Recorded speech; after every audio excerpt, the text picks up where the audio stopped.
Hello students, in previous lecture we discussed how to solve example by using principle of mathematical induction, right? So method मैंने आप लोगों को बताया कि total 4 steps follow करने in any sum, right? कि कोई भी sum start करो इस chapter में आप लोगों को total 4 step भी follow करने हैं. First one उसको p of n denote करो, second one कि p of 1 is true ऐसा prove करो, राइट फिर p of k is true ऐसा एज्यूम करना है एंड वो एज्यूम जो हमने किया है उसका यूज करके वी हैव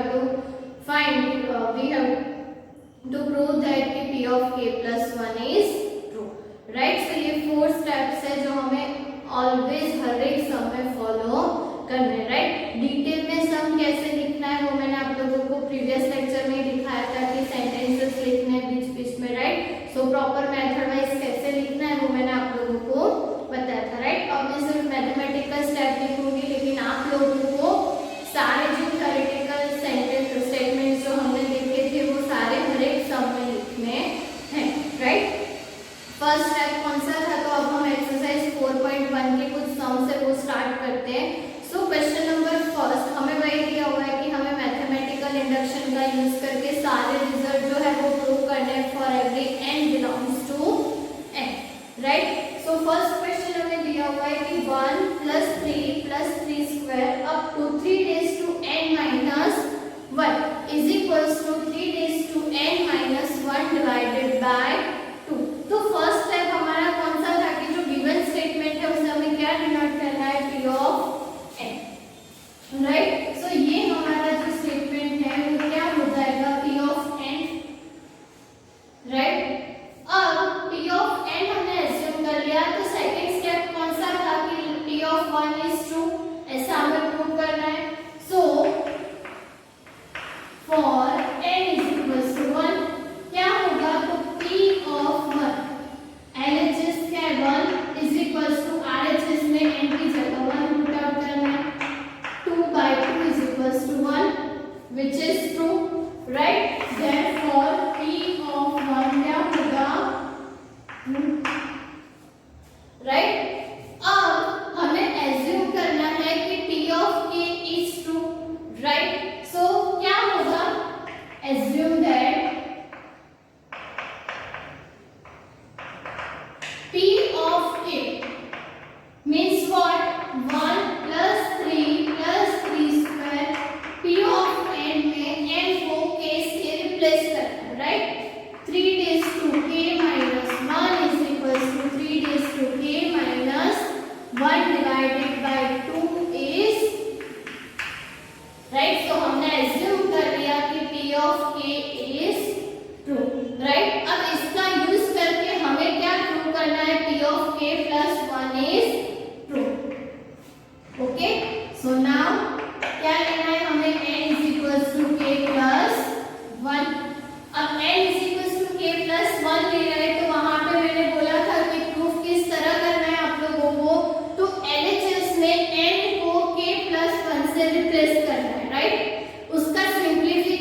राइट। नेक्स्ट हमें क्या करना है कि इसका यूज करके p ऑफ k प्लस 1 को ट्रू दिखाना है, राइट। सो नाउ हम लोग क्या लेंगे, n is equals to k plus 1। अब n is equals to k plus 1 ले रहे हैं तो LHS में हमें n को k प्लस 1 से रिप्लेस करना है। तो ये क्या हो जाएगा, 1 cube plus 2 cube plus 3 cube up to k plus 1 cube, right. ये जो n है उसको हमें k प्लस 1 से रिप्लेस करना है। अब k प्लस 1 से आगे की टर्म लिखनी हो, राइट, सो वो क्या होगी, k, राइट। सो यहाँ पे हमें क्या मिलेगा, 1 cube plus 2 cube plus 3 cube k cube plus k plus 1, right. अब 1 क्यूब से लेके k क्यूब तक का एडिशन हमने एज्यूम किया है, क्या है, k plus 1 divided by 2 whole square plus k plus 1 cube, right. इसको भी ऐसे लिखना पड़ेगा ना पीछे, ओके, ये लिखना भूल मत जाना, हाँ, लास्ट टर्म आप लोगों को लिखनी है, राइट। अब ये टर्म मिली।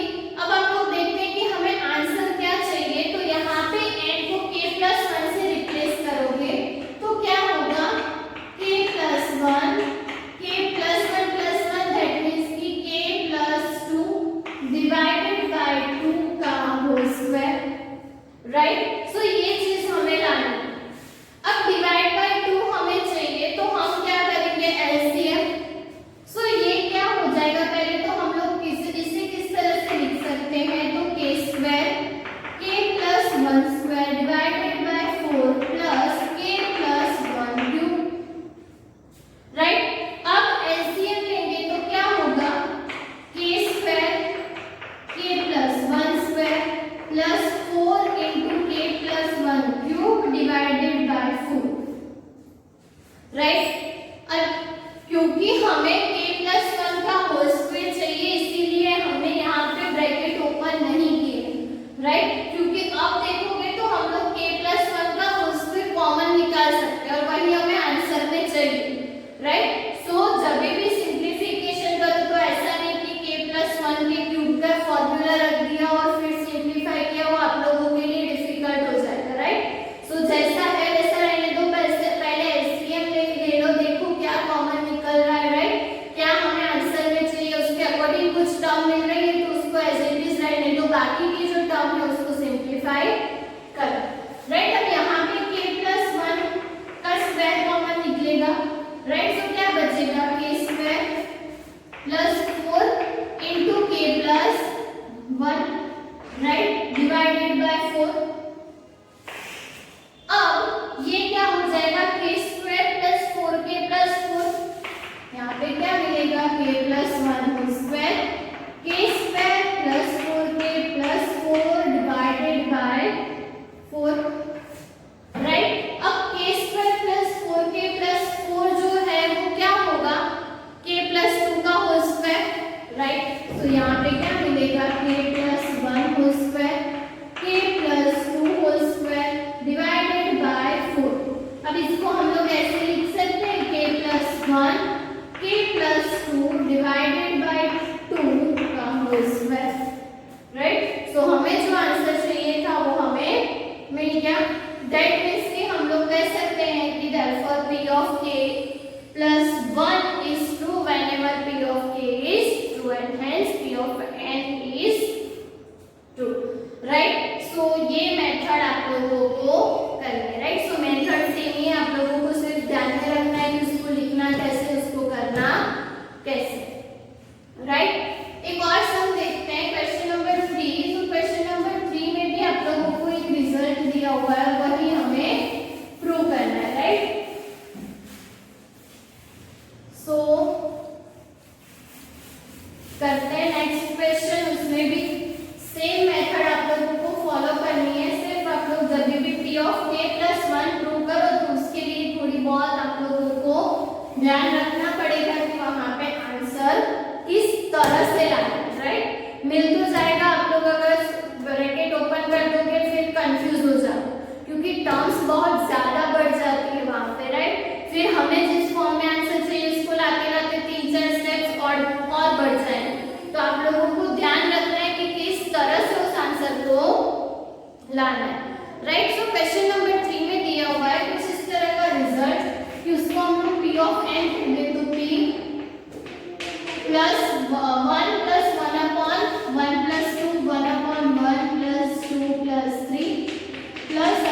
प्लस क्या दिया हुआ है हमें, so 1/1 plus 2 plus 3 up to n, right, divided is equals to 2n upon n plus, right, ये रिजल्ट हमें दिया हुआ है जो हमें प्रूव करना है। अब यहाँ पे क्या दिया हुआ है, 1 के डिवाइड में नेचुरल नंबर का सम दिया हुआ है। ओके, सो वो चीज हमें सिर्फ लिखते वक्त ध्यान में रखनी है कि वहां पे कहीं भी आप लोग इधर उधर ना हो जाओ, राइट। अब गिवन स्टेटमेंट को हमने क्या कह दिया, p ऑफ n, उसके बाद हमें क्या करना है, तो n इज इक्वल्स टू 1, तो कहां से स्टार्ट करेंगे हम लोग, for n is equals to 1 क्या होगा, p of 1 is equals to 2 1 divided by 1 plus 1, 2/2 is equals to 1 which is true, right. LHS is equals to RHS मिलेगा तो हमारा जो गिवन रिजल्ट है वो क्या होगा, true for n is equals to 1। अब p ऑफ k के लिए रिजल्ट ट्रू है ऐसा एज्यूम करना है, तो हम लोग क्या करेंगे, assume that p of k, अब p ऑफ k क्या होगा, तो p ऑफ n में n को k से रिप्लेस करना है, तो 1 plus 2 plus 3, right, up to 1 upon 1 plus 2 plus 3 up to k, right, is equals to 2k, k plus 1 is true, right. And अब हमें क्या लेना है, तो n is equals to k plus 1, that means कि LHS में n को k plus 1 से रिप्लेस करना है, राइट। सो अगर हम लोग LHS में ऐसा करते हैं तो क्या मिलेगा, 1 plus 2 plus 3 up to 1 upon, ये जो n है इसको k प्लस 1 से रिप्लेस करना है, राइट। सो क्या हो जाएगा, 1 plus 2 plus 3 up to k plus 1 term, last term यही होगी, राइट। अब k प्लस 1 टर्म का एडिशन है, तो k प्लस 1 से आगे की टर्म हमें पता है क्या होगी, k, दैट मींस कि इसके आगे की टर्म लिखनी हो तो क्या होगी, 1 plus 2 plus 3 1 upon 1 plus 2 plus 3 up to k, right. And इसको अभी एज इट इज रहने देते हैं, राइट, कि 1 plus 2 plus 3 up to k plus, right. अब डिवाइड में 1 प्लस 2 से लेके k तक के टर्म का सम, ये टर्म तक हमने आंसर क्या एज्यूम किया है, 2k अपॉन k प्लस 1, सो ये क्या हो जाएगा, 2k upon k plus 1 upon 1 plus 2 plus 3 up to कहां तक है, k प्लस 1। अब प्रीवियस लेक्चर में हमने रिजल्ट देखा था, मैंने आप लोगों को बोला था कि वो आप लोगों को ध्यान में रखना है, बिकॉज आगे चल के हम उसका यूज करेंगे, राइट। क्या था वो रिजल्ट, की sum of n natural number, right. अब sum of n natural number क्या था, n प्लस 1 डिवाइडेड बाय 2। अब यहाँ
plus 1, right, divided by k plus 1 k plus 2।